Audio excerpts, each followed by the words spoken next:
Skol Bones, Week 12. John Hartley and Jeff Heaterfee here with you. And the Browns coming off a bye. The Vikings coming off a hard loss. Ugh. So Jeff, bad that I didn't even write any notes about it because it was just depressing. Jeff, do you want to start with a little recap of what happened this past week for the Vikings? I don't, but I will. Oh, thank you. I appreciate that. It was a 20-25 loss, and the score does not do justice on how badly the Vikings got their butts whooped. The Bears did it offensively and defensively and just whipped the Vikings around. And Kirk Cousins had maybe his worst day as a Viking. Did not play very well. Had two very, very questionably bad throwing balls, just that were nowhere near anybody, that were intercepted. Khalil Mack was great again. The one drive that they had that was a good drive in the first half, Dalvin Cook fumbled. I think we had, without taking any notes, like 19 total rushing yards in the game. Jeez. So it was not a great game for the Minnesota Vikings. They came back. They made it into a game near the end, outscoring Chicago 17-11 there in the fourth quarter. Had a chance and just couldn't get the onside kick. It kept me awake. They were close enough to keep me awake the whole game. I stayed awake for the whole game. But rarely do I watch the full Sunday night game, but I did as well. Yeah. It was not fun to watch. It was just nobody really got going. Stephon Diggs, probably the only player that had a good game for the Vikings, and even he had over 100 yards, but I was not fond of the way he earned those yards. He was dancing around way too much. He could have got even more yards if he just turned his head and ran instead of trying to dance around and juke people. The Chicago Bears defense is too good to get juked the way he was trying to juke them. So Vikings did not play well. Kirk Cousins, 262 yards, 2 touchdowns, and 2 interceptions on 46 passing attempts. So we had 14 carries for 22 yards total for the Vikings in the rushing game. And 5 of those yards were on a Kirk Cousins scramble. So, yeah, less than 20 yards, 17 yards by running backs. It's bad. On 13 carries. It's bad. It's not good. I mean, it really shows like how good this Bears defense has become. Oh, my gosh. They're phenomenally well. Yeah. No, they did not play well in the second half. The Chicago Bears as a whole did not play very well in the second half. They were up 14-0 at halftime. And the final score was 25-20. So the Vikings outscored them there in the second half. But again, it was too little too late as the Bears dominated completely on both sides of the ball, dominated the first half. It was bad. It was really bad. Mitchell Trubisky cannot be sacked. That dude cannot be sacked. He just bounces off He people. is It's very crazy. agile, getting out of sacks. There was 3 or 4 or 5 times that, a regular quarterback would have been sacked, but he is so mobile that he was able to make a guy miss, make Danielle Hunter and Everson Griffin 2 sack artists, just make them miss, which should have been sacks. And he was able to scramble and get first downs on the plays that should have been sacks. So hats off to Trubisky. He's going to be sitting out on Thursday night on Thanksgiving night. He's out with a shoulder injury. I don't know when he sustained it because he didn't get hit the whole game.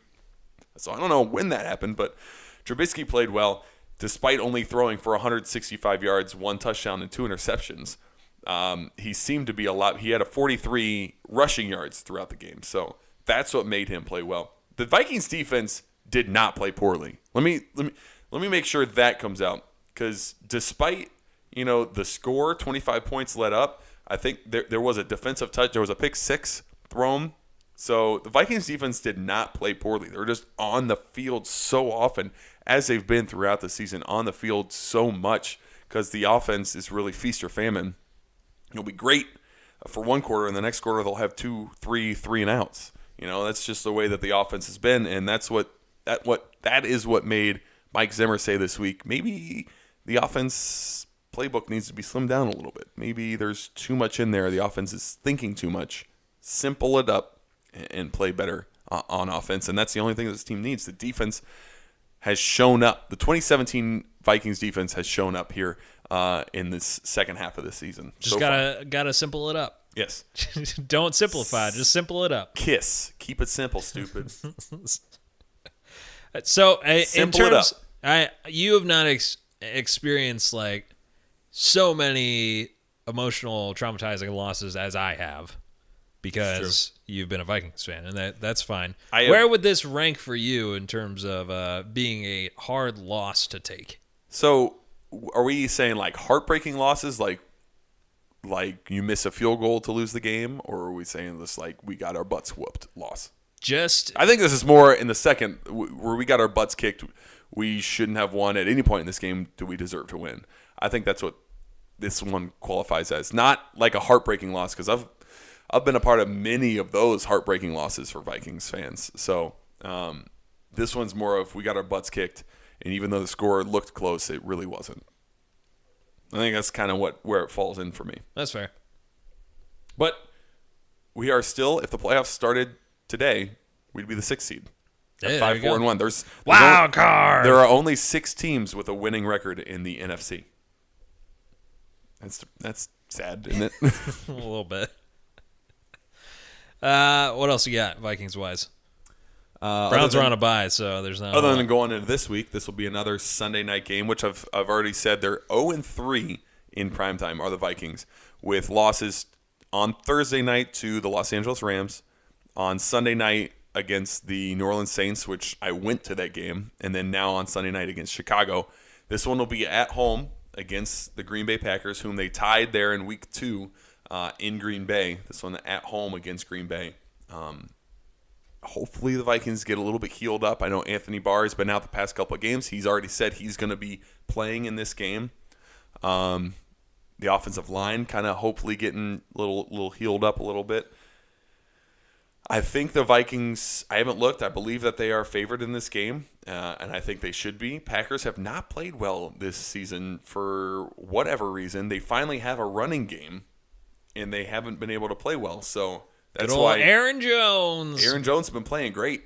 And being up in Wisconsin the past week, everybody hates Mike McCarthy up there. Everybody hates. Yeah. Everyone blames everything on the head coach. So he's going to be fired after the season. Oh, yeah. So. But Aaron Rodgers is still good. 19 touchdowns to only 1 interception on the season, over 3,000 yards.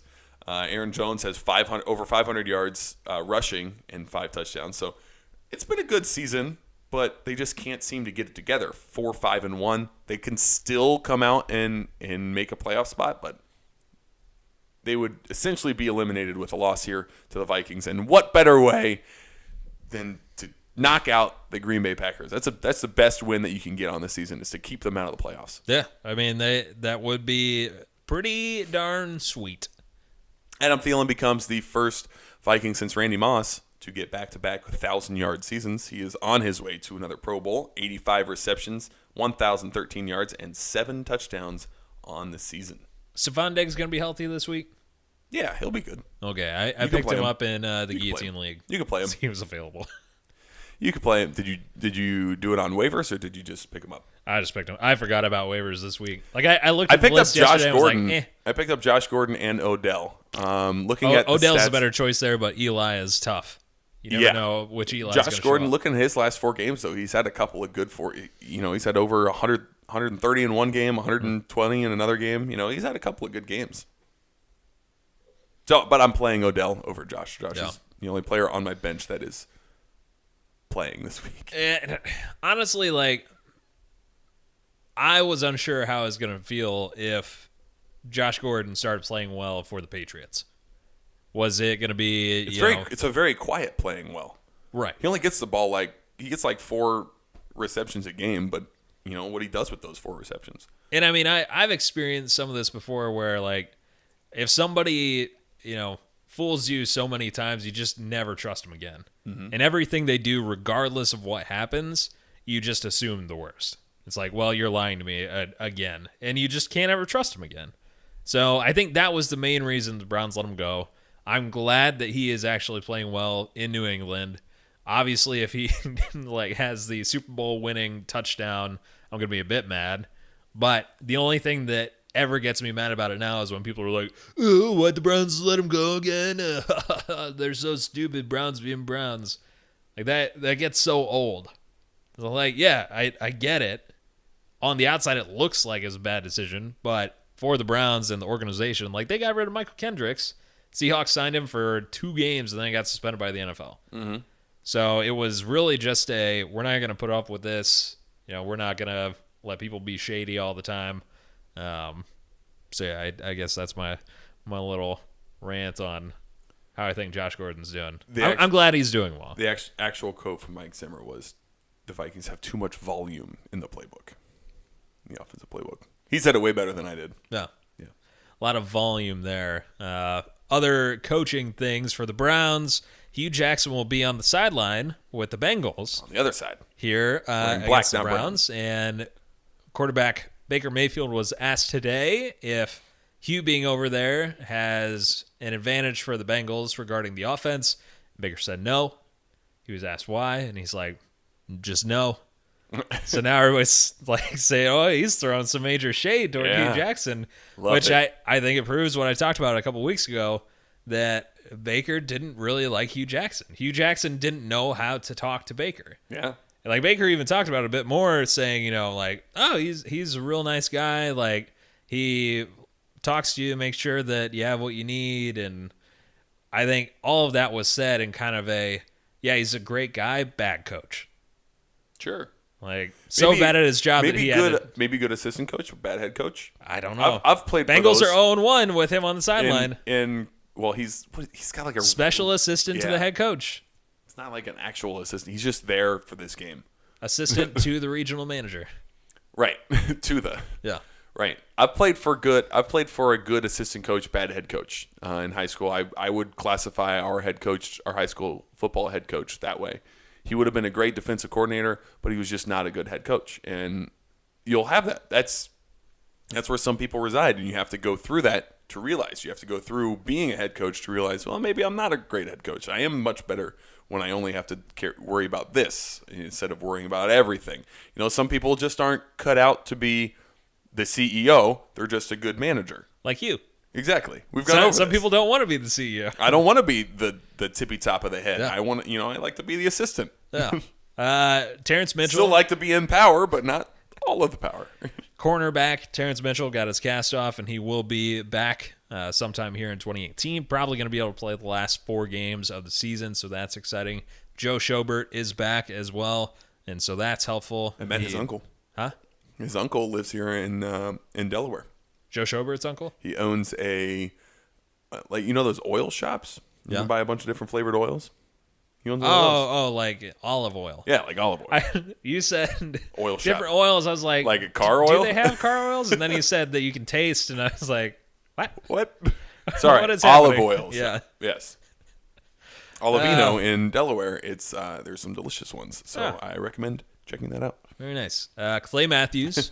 He is a semifinalist for the 3rd time. It is a linebacker who used to play for Cleveland. Steve Hutchinson is a semifinalist guard. He used to play for Minnesota. Oh. So there we go. There you go. Those two should definitely get in, regardless of our bias.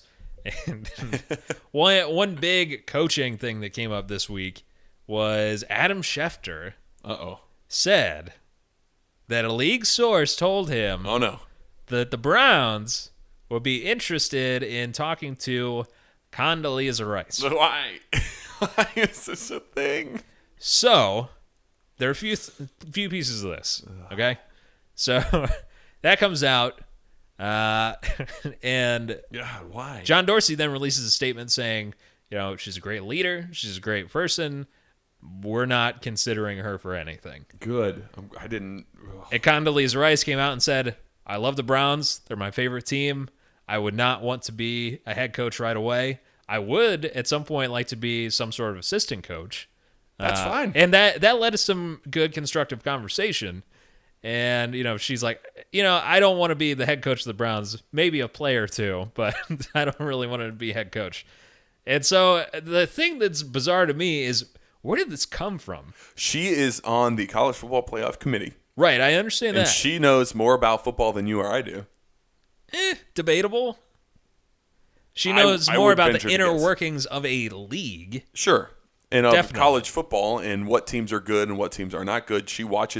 I've heard that she watches more games than most anybody else on that freaking committee, and she is more invested in that committee than anybody else. But again, why would you put her in as a head coach when she's got zero coaching background?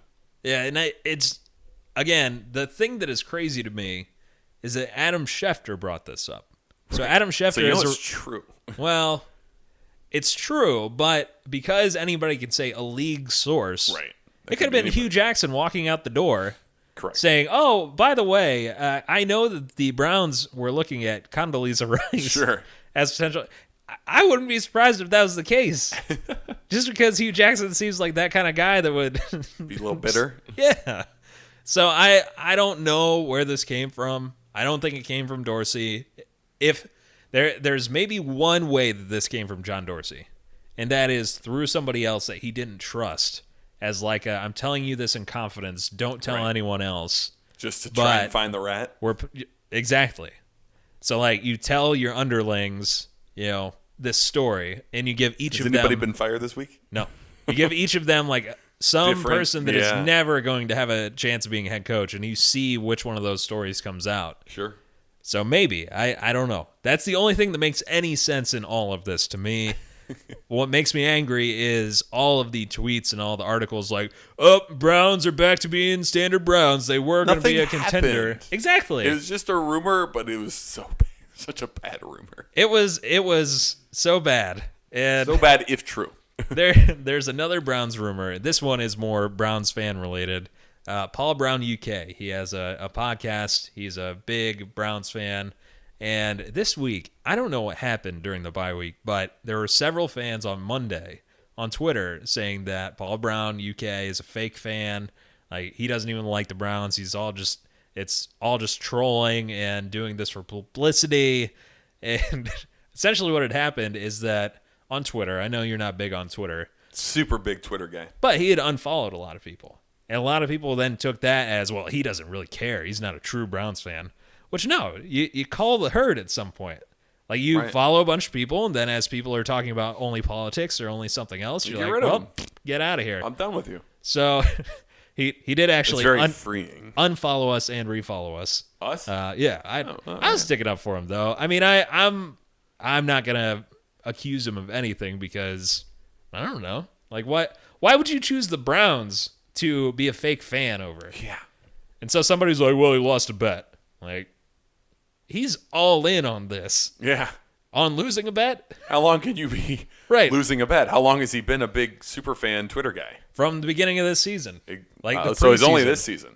As far as I know, everything has happened from this preseason on. Okay, so I could see how that could be a bet. It was just interesting. Like, the dynamics on Twitter and just in Reddit and fandom across the nation is just bizarre.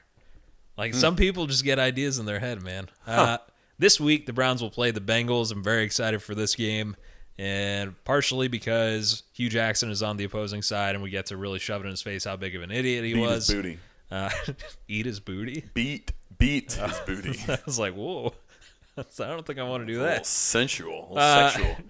And also, the Bengals' defense looked really bad against the Ravens, so I'm looking forward to Baker just kind of running wild. Nick Chubb going for 150 yards at least on the ground, a couple touchdowns. Duke Johnson getting back in it. Nah, he'll lose you your guillotine league. Well, and Andy Dalton looked bad this last week. Like, he did not look good. Is this the Browns are going to eat him up. I think it might be. And it's honestly one of the things I was excited about this last week. I didn't care that much about football on Sunday until I saw that Lamar Jackson was going to start for the Ravens. Yeah. I was like, all right, I'm going to watch this game now. Yeah. And after watching him play... He didn't throw the ball very much, but he ran the ball well. I think part of that is they weren't ready for him to be quarterback. Well, and that's why the third-string running back was in, because he's the one that he has all the reps with Lamar, and they ran the read option.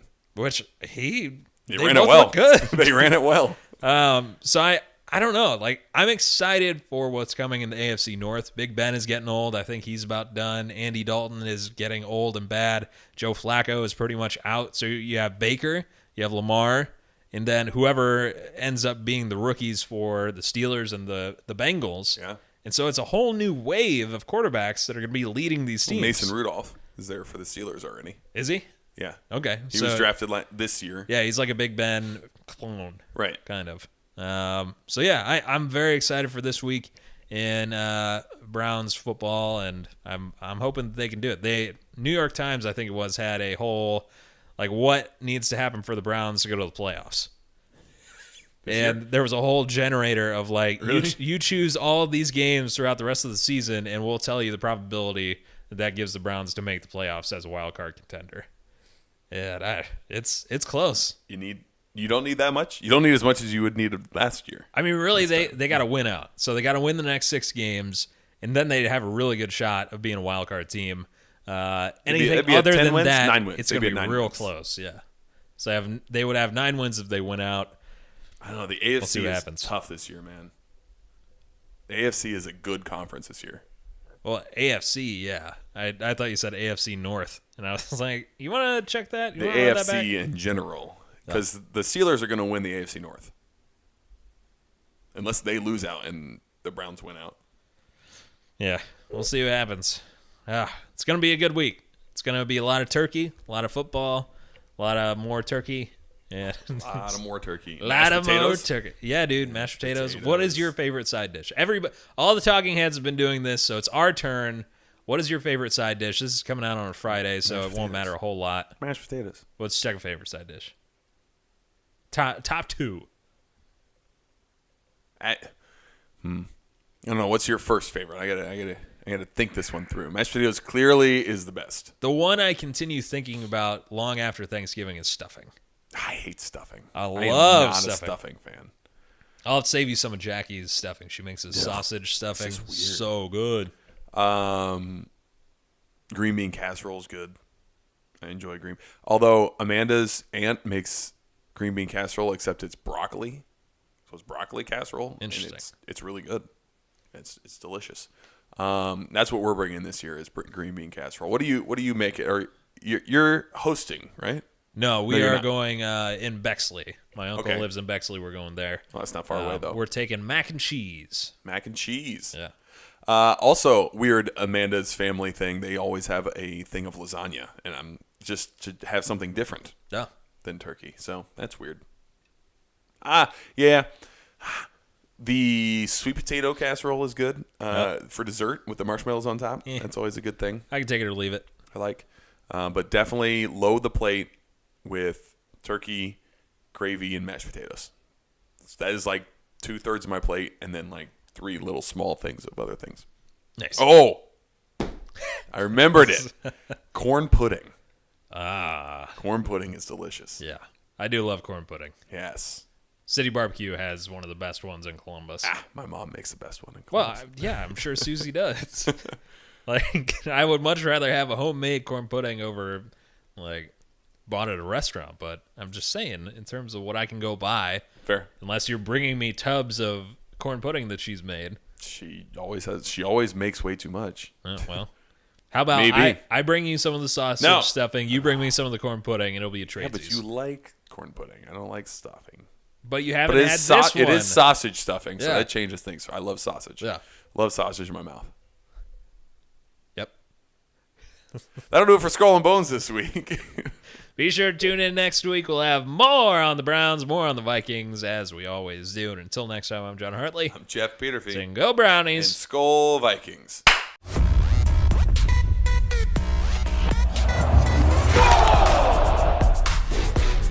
Woo!